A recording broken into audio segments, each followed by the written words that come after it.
Muy bien, vamos a hacer la compartición de eso. Muy bien.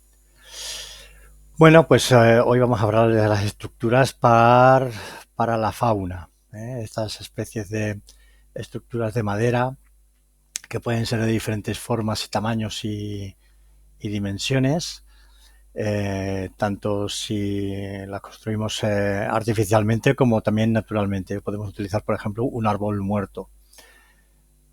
Entonces, estas estructuras lo que sirven fundamentalmente es para que la fauna útil a la jardinería, en este caso que favorezca la biodiversidad, se establezca ahí, la utilice como refugio, como sitio para poder reproducirse o para poder protegerse de enemigos, climatología, etcétera. Hay varias formas de hacer estos refugios, pero en la introducción y las consideraciones generales hay que tener en cuenta esto, que el Instituto Municipal de Parcs y Jardins, dentro de sus líneas estratégicas, pues crearon este nuevo modelo de gestión de espacios verdes para la naturalización de algunos espacios, algunos, no todos, acordaros, eh, para que sean ocupados por esta fauna que puede ser de interés y que nos puede ayudar a tener una biodiversidad mayor y por lo tanto no gastar tanto en productos fitosanitarios tan dañinos para el medio ambiente. Entonces, varias medidas del gobierno que hicieron que esta política tuviera un poquito más de empuje, como por ejemplo el plan director de la RAT, que evitaba las podas drásticas, promovía los árboles con una copa naturalizada de grandes dimensiones, en el sitio donde se pudiera tener esos árboles de grandes dimensiones, la siembra de alcorques, los desarrollos de prados y herbazares, que hemos hablado en otras metodologías. Todo esto hace que la biodiversidad sea mayor y tengamos una fauna diversa que nos ayuda a mantener el jardín de una manera más óptima, sin tantas plagas ni tantos problemas de enfermedades. Por lo tanto, esta fauna también, si nosotros le ayudamos y le acondicionamos unos espacios donde ellos puedan estar cómodos, puedan reproducirse con comodidad, estar protegidos de la intemperie, de la climatología, de los enemigos, etcétera, favorecerá que dentro de este espacio tengamos una biodiversidad mayor, por lo tanto un gasto menor en productos fitosanitarios, químicos, artificiales. Generalmente tenemos que buscar una ubicación idónea, como siempre en la jardinería no todo está al azar, sino todo se tiene que pensar y se tiene que decidir colocar en el sitio idóneo. Es totalmente contraproducente, un poco inútil y estéril el colocar una estructura de este tipo para la fauna que nos pueda ayudar en el tema de la biodiversidad en la Plaza Cataluña o en la Plaza España, ¿vale? O en la Rambla. Hay tal presión ciudadana, hay tal presión de peatones que pues eso, no son totalmente contraproducentes, por lo tanto creamos creamos el efecto contrario del que pretendemos. Igual que en parques y plazas o jardines donde haya una presión alta de perros o una colonia de gatos establecida, ¿de acuerdo? Son sitios en los que hay que tener cuidado a la hora de colocar un refugio de insectos y de fauna para nuestro beneficio, para que tengamos éxito en que ese refugio luego se colonice, porque el hecho de que nosotros coloquemos un refugio no quiere decir que luego se colonice, ¿de acuerdo? Por lo tanto, la ubicación tiene que ser la correcta y exacta para que se utilice y nos ayude en lo que nosotros pretendemos, que es aumentar la biodiversidad y hacer que las plantas sean crezcan de una manera natural y sana. Hay diferentes estructuras, depende del animal, del insecto que vaya a colonizar esa estructura, lo podemos hacer de una manera o de otra, desde el biotronco, que puede servir de refugio para pequeños pájaros insectívoros, hasta troncos solitarios con diversos agujeros de diferentes diámetros para insectos, abejas solitarias, avispas solitarias, etcétera. Y también desde cajas nido para pájaros insectívoros que no son que no anidan en troncos, cajas nidos para murciélagos. Acordaros que todo esto se alimentan de insectos, insectos que a veces para nosotros es una plaga. Por lo tanto, todos estos animales que se alimenten de estos insectos nos ayudarán a que la fauna que nosotros pretendemos que nos ayude sea más rica y diversa. Bueno, ahora empezamos más o menos a explicar lo que es cada una de las estructuras que vienen en este listado. El biotronco, por ejemplo, es un tronco de árbol seco o que está ya claramente senescente, o sea, está claramente atrincherándose, que está claro que morirá en breves, en años, meses, depende.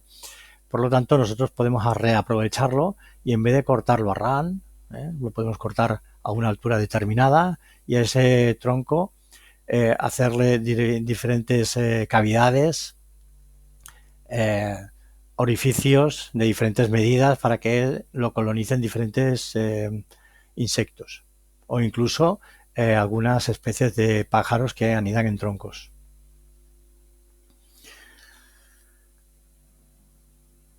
¿Vale?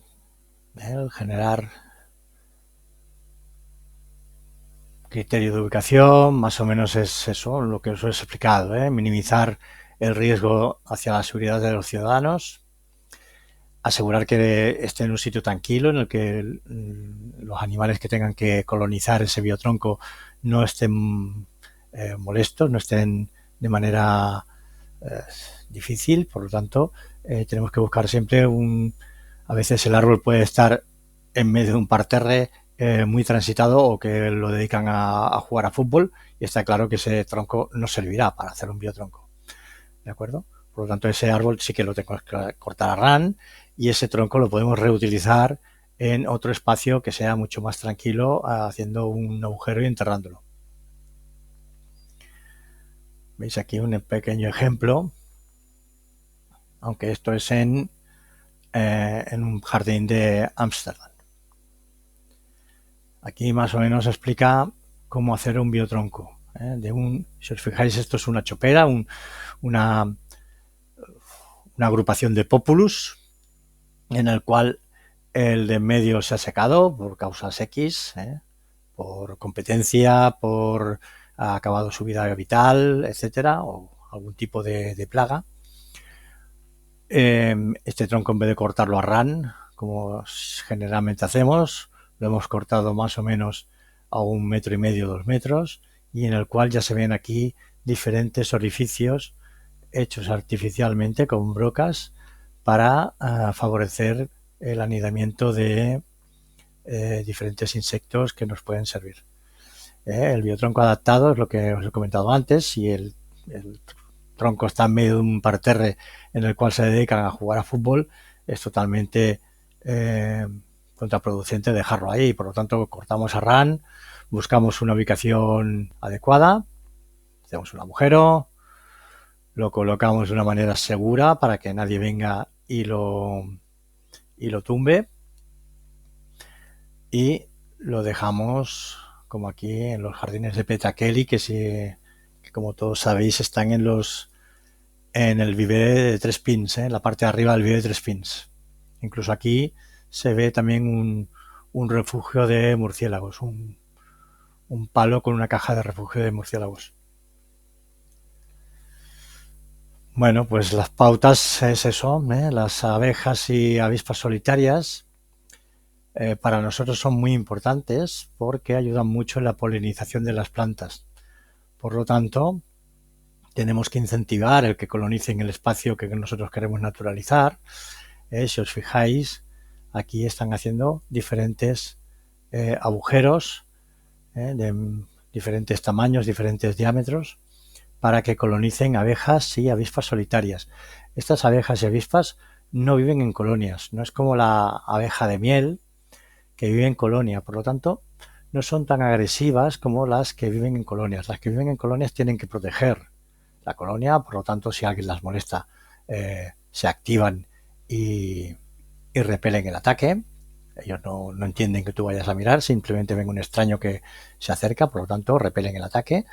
Y sin embargo las avispas y abejas solitarias no son tan agresivas y es muy raro el ataque a un humano de este tipo de insectos. Vale. Las cavidades para pájaros, como aquí explica, es con una motosierra se hacen diferentes cortes para hacer una cavidad en la cual al final se hace un agujero para que el pájaro entre y pueda anidar. Esta cavidad que veis aquí en forma de como si fuera un trozo de queso, aquí tiene otra cavidad mayor, esto se vuelve a tapar y se le hace aquí arriba un pequeño agujero para que el pájaro utilice esta cavidad como lugar de nidificación, tanto en la parte de arriba como en la parte de abajo. El pájaro se dedicará a rellenar este hueco con diferentes materiales que él considere oportunos para hacer el nido y para que tanto el huevo como la cría estén en perfectas condiciones. ¿Vale? Y aquí un pequeño cuadro del diámetro que tiene que tener de entrada para que lo colonice los diferentes pájaros que podemos tener en la ciudad. Pájaros insectívoros, la mayoría. Bien. Bueno, pues a pesar de que son troncos que están ahí secos, hay que tenerles un cierto mantenimiento. Básicamente el vigilar que no se pudran en exceso y sean un peligro. Si es ese caso, lo que hay que hacer es cambiar y poner otro tronco en mejores condiciones. ¿Vale? Y aquí hay un pequeño listado de los sitios donde podemos encontrar estos biotroncos. Las pirámides de madera, pues lo mismo, son troncos también que están secos, que el árbol ha pasado a mejor vida, y lo que en vez de hacerlo en forma solitaria, como hemos visto anteriormente, se hace una especie de estructura en forma piramidal de diferentes tamaños y alturas, para que también en estos huecos que hay entre medio de los troncos, los insectos también tengan refugio y pueden colonizarlo y hacer de ahí su forma de su casa, digamos, tanto para refugiarse como para reproducirse. Diferentes formas de pirámides de troncos.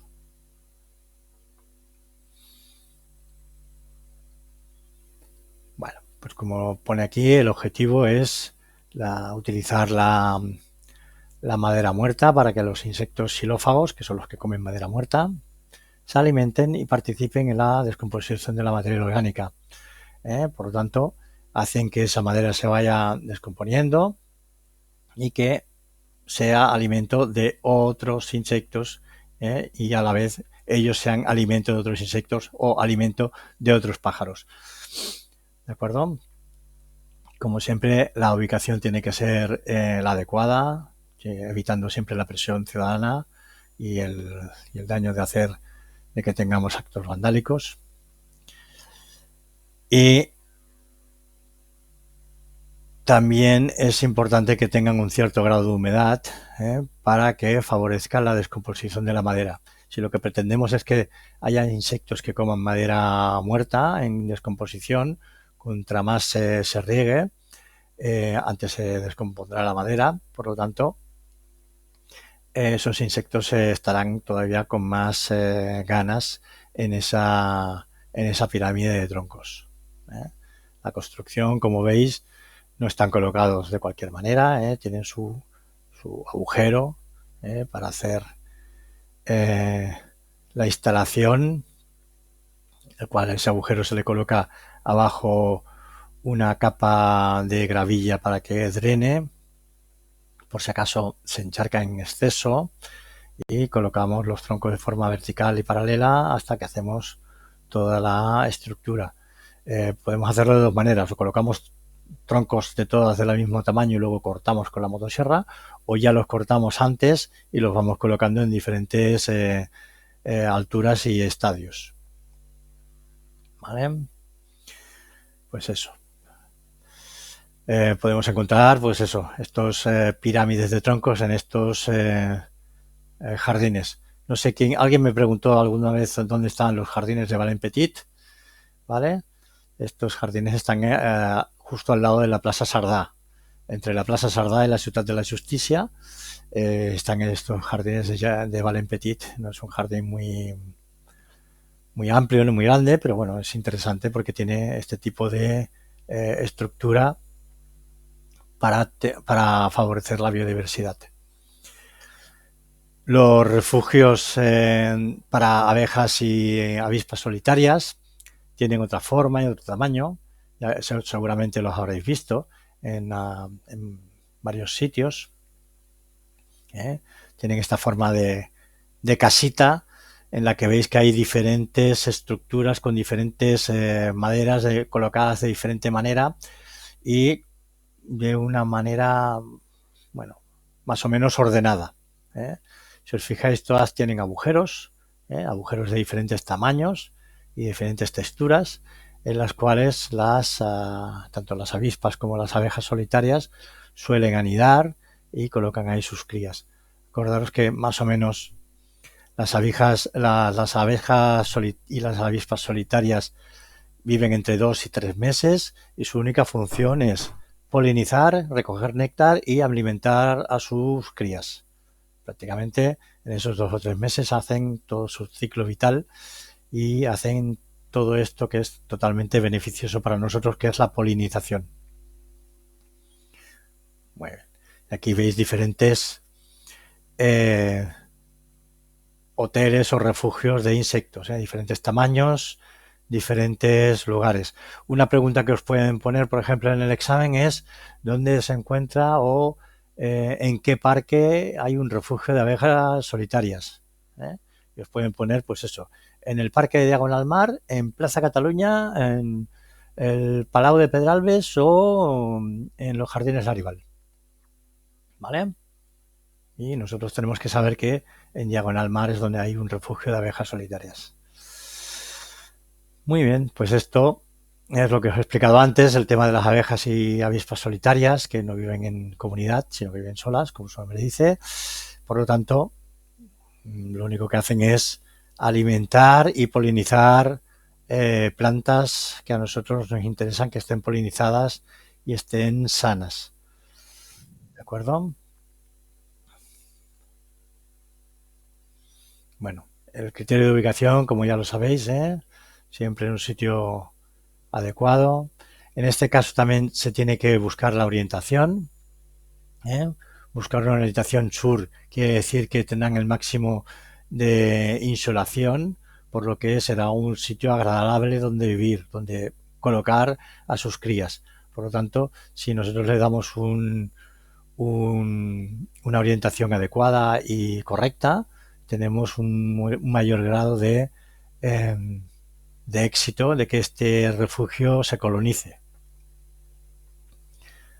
¿Vale? En este caso, lo que tenemos que evitar es que se mojen.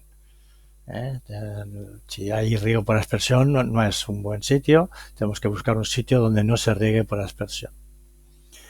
Y bueno, los criterios de construcción es básicamente es ir colocando pues diferentes materiales de diferentes texturas, diferentes especies, diferentes diámetros de agujero, de orificios, para que las abejas de diferentes especies puedan colonizar. Aquí se ve claramente en este detalle de aquí, que parece más rústico, no está construido, es una caja de madera, ¿eh? Esto no es más ni menos que una caja de madera con dos estanterías, y veis que los troncos, hay cañas, hay diferentes troncos de diferentes tamaños, diferentes maderas, ¿vale? Incluso aquí veis es un cesto, ¿eh?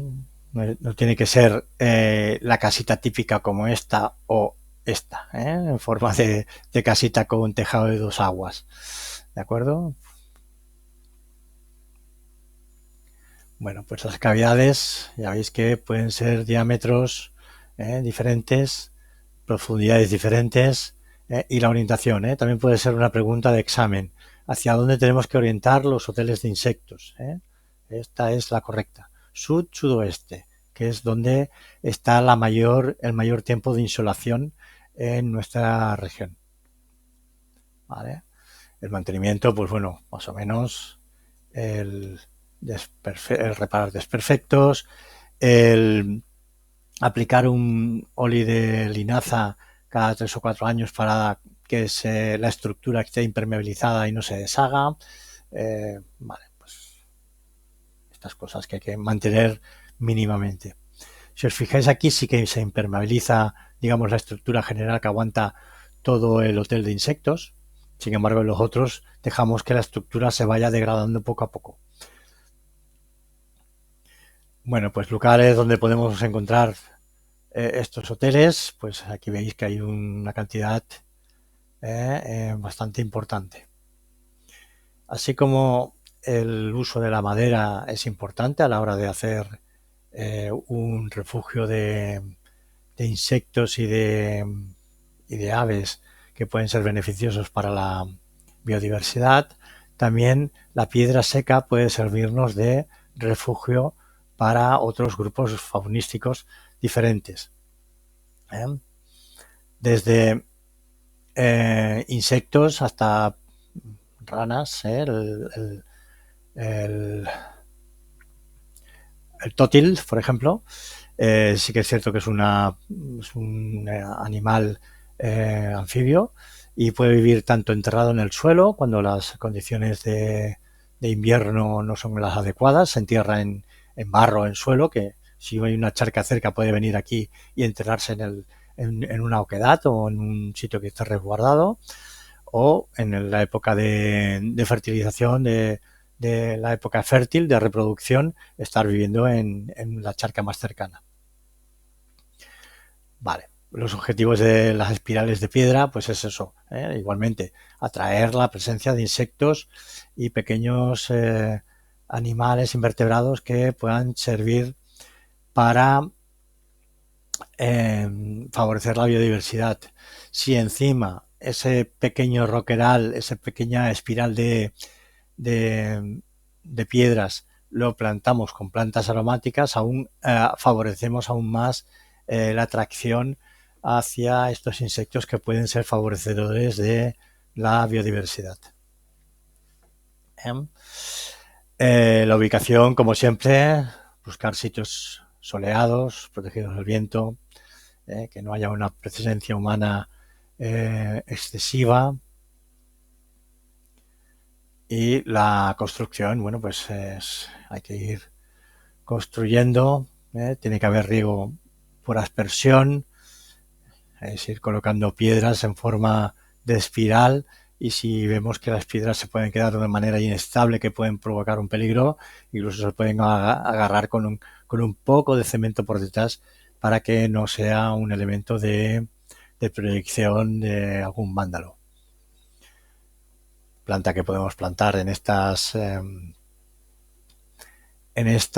espirales de piedras, casi todas son plantas aromáticas o fragantes, como puede ser la tarongina o la bocha de escombras, es que esto es también la pastanaga borda, ¿vale? Y veis la construcción poco a poco, de manera generalmente seca, sin ningún material que aglutine las piedras. Si vemos que puede ser un problema, sí que se puede utilizar, pero de manera suave, sin exceso de cemento. Y la plantación. Bueno, el mantenimiento es el típico, es como si tuviéramos un parterre, ¿eh? Tenemos que sacar pues las hierbas no deseadas, ¿eh? Y mantenerlo en unas condiciones para que la planta aromática esté en condiciones de desarrollarse y ser una planta eh, que nos sirva para lo que nosotros pretendemos. Sin embargo, tenemos los roquedades, que en estos casos es una cosa no tan formal, más anárquica. Como podéis ver aquí, pues prácticamente es un montón de piedras, ¿eh? O un montón de tochanas en este caso, de ladrillos, ahí puestos de manera anárquica, en la cual, pues eso, diferentes insectos o pequeños invertebrados pueden tener ahí un hábitat adecuado. O aquí fijaros que es un montón de tejas viejas, ¿vale? Esto ya no lo volvemos a repetir, el tema de los objetivos y los criterios de ubicación, porque prácticamente todos se repiten más o menos, ¿eh?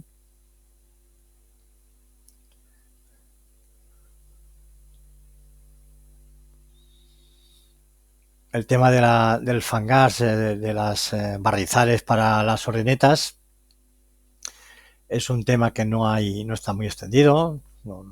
Generalmente las ordenetas, las golondrinas, buscan fangales naturales, aunque nosotros podemos provocar que haya un fangar próximo a un sitio donde nosotros nos interesa que hayan golondrinas y pájaros similares de similares características, como puede ser el avión o el vencejo. ¿Vale? El objetivo es crear un fangar para que las gaviotas, perdón, las golondrinas puedan construir los nidos. Como todos sabéis, los sitúan en voladizos, balcones, y el nido es completamente hecho con barro, ¿eh? Hecho con barro y saliva, y tienen unas construcciones esféricas, cónicas, espectaculares.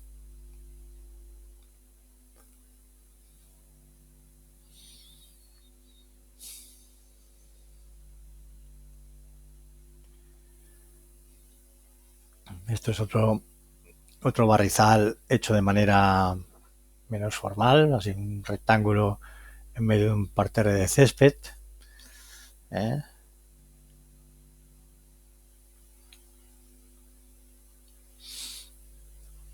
Bueno, las torres para los murciélagos, como veis, tienen que ser de una determinada forma y una determinada altura para que estos animales, estos mamíferos, puedan vivir de una manera tranquila y segura. Si las colocáramos a una altura menor o en un sitio con una presión ciudadana muy alta, estas cajas estarían vacías, no serían habitadas. Esta está en el huerto de Cancadena, aunque pueda parecer que haya mucha presión ciudadana, dentro del huerto no hay tanta, y es un sitio bastante tranquilo y despejado para que los murciélagos puedan vivir y reproducirse con tranquilidad. Bien. Como sabéis, los murciélagos son unos pájaros que tienen una función ecológica importante porque se alimentan de una cantidad de insectos enorme. Por lo tanto, nos interesa que hayan estos murciélagos para que el control biológico de según qué plagas sea el adecuado.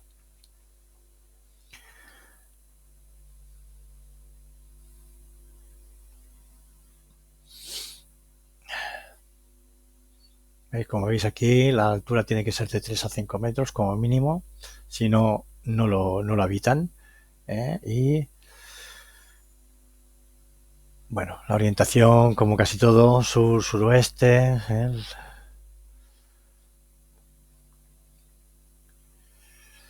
Bueno, y las tacas de mantenimiento simplemente es mantener con óleo de linaza, con aceite de linaza, la impermeabilización para que la madera que contiene la caja no se degrade ni se estropee. y sea un refugio adecuado durante muchos años. Bueno, las cajas estas para erizos no hay muchos, casi todos están en el Parque del Laberinto de Horta, que está muy pegado a Colcherola, por lo tanto es un sitio ideal para tener estos animalitos más o menos controlados en estos refugios. Es como si lo tenemos y le estamos incentivando el que esté con nosotros, está claro que es un animal que se alimenta prácticamente de insectos, o básicamente de insectos, es su principal alimento. Por lo tanto, por eso potenciamos su presencia.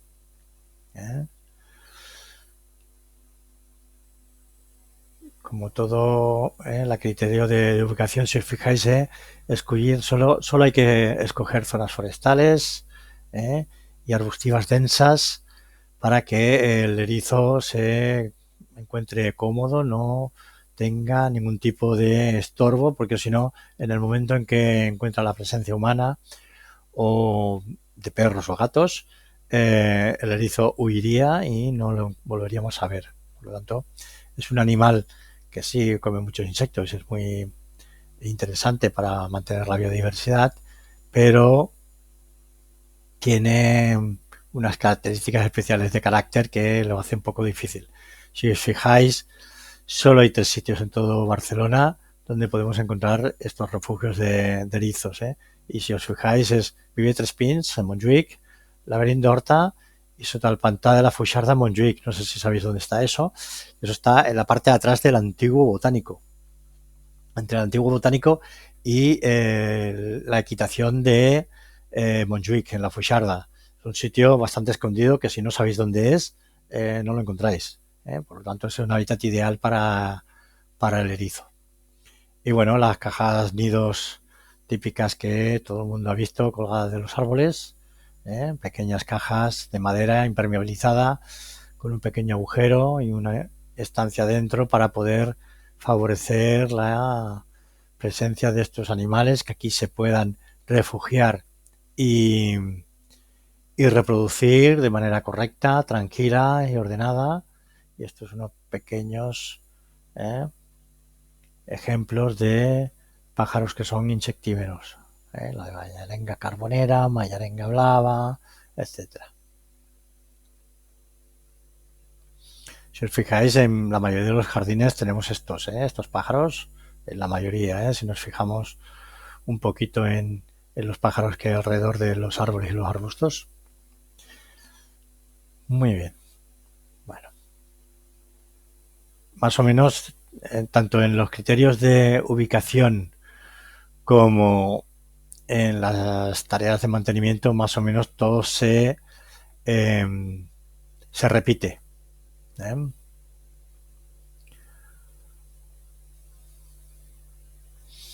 Bueno, ya entramos en los aspectos generales de seguridad y prevención, que son los de siempre, mantener, evitar acumular en según qué zonas farda vegetal, piedras, fustas, seinas, para evitar caídas, evitar el trabajar por encima de los hombros, mantener las herramientas en perfecto estado y afiladas. Esto es que más o menos hemos ido repitiendo constantemente, igual que el tema de la seguridad, es importante el tenerlo en cuenta. Y si utilizamos maquinaria, también tener en cuenta qué es lo que tenemos que utilizar, qué material de protección tenemos que utilizar si utilizamos la desbrozadora. Contar que cada vez que leamos esto, se utiliza, material de protección para utilizar la desbrozadora. Es fácil, ¿no? Es la pantalla protectora, las espinilleras, el delantal, el protector, el calzado de seguridad y mascareta anti-pols y se seca pols, ¿vale? Pues si cada vez que hacemos una metodología leemos esto, estáis estudiando, cada vez que os pregunten en qué EPI se utilizan para una desbrozadora, estáis interiorizando estas 4 conceptos que os pueden ayudar a la hora de hacer el examen. Para todo tipo de maquinaria. ¿Vale? Bueno, pues como veis, esta metodología era cortita y la siguiente